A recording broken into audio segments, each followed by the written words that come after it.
নমস্কাৰ মই উদ্দীপনা আৰু আপুনি চাবলৈ আৰম্ভ কৰিছে এটা আৰবান জাৰ্নেলিষ্ট ইয়াত খবৰৰ জাতি ধৰ্ম নাই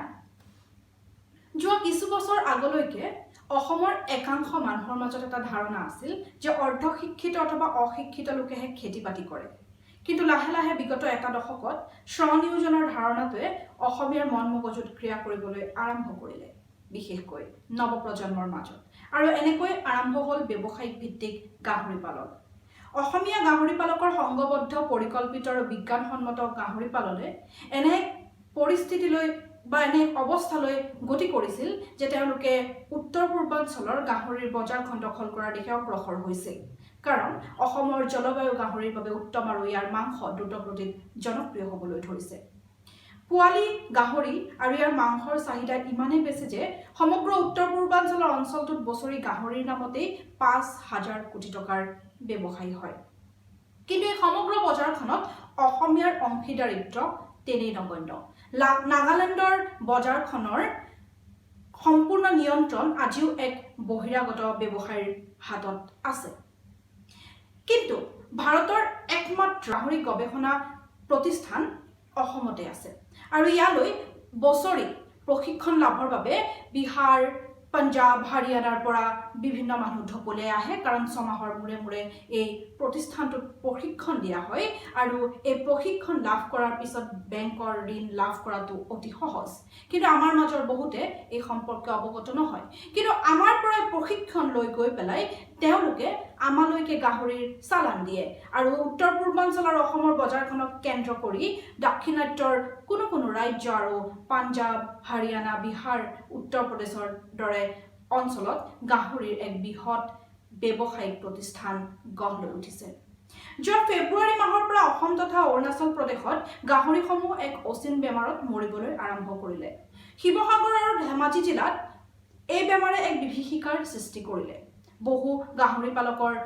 ফাৰ্মসমূহত গাহৰি মৰিবলৈ আৰম্ভ কৰিলে প্ৰথম অৱস্থাত অসম চৰকাৰৰ পশুপালন বিভাগে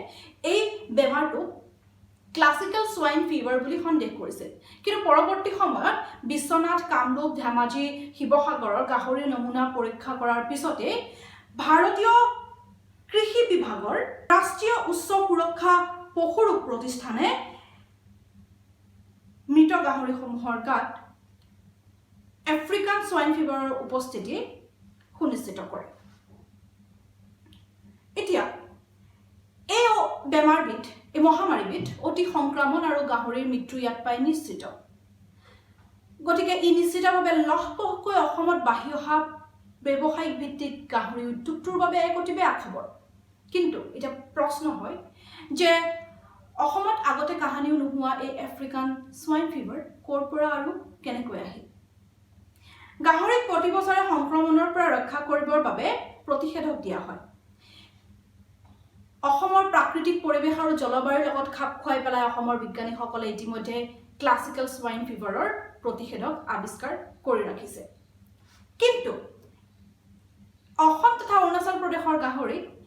এই পৰিৱেশ পৰিস্থিতিৰ লগত খাপ খোৱা ক্লাছিকেল সোয়াইন ফিভাৰৰ সলনি এইবাৰ দক্ষিণ কোৰিয়াত নিৰ্মিত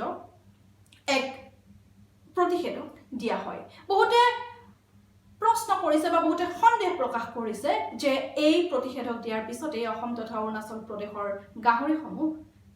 আফ্ৰিকান সোয়াইন ফিভাৰত আক্ৰান্ত হৈছে এটা প্ৰশ্ন হয় গতিকে যে অসমত বিজ্ঞানসন্মতভাৱে আৰু অতি সুন্দৰ পৰিকল্পনা আৰম্ভ কৰা ব্যৱসায়িক ভিত্তিক গাহৰিৰ উদ্যোগটো কাৰোবাৰ বাবে হেঙাৰ হৈ উঠিছিল নেকি কোনোবা ঘৰ বিভীষণ আছে নেকি কাৰণ আমি কৰোনা মহামাৰী চীনৰ ষড়যন্ত্ৰ বুলি চিঞৰি আছো কিন্তু আমাৰ চকুৰ সন্মুখতে অসমত কাহানিও দেখা নিদিয়া অতি মহামাৰী আফ্ৰিকান সোয়াইন ফিভাৰে শ গাহৰি মাৰি নিছে আৰু আমি নিশ্চুপ হৈ বহি আছো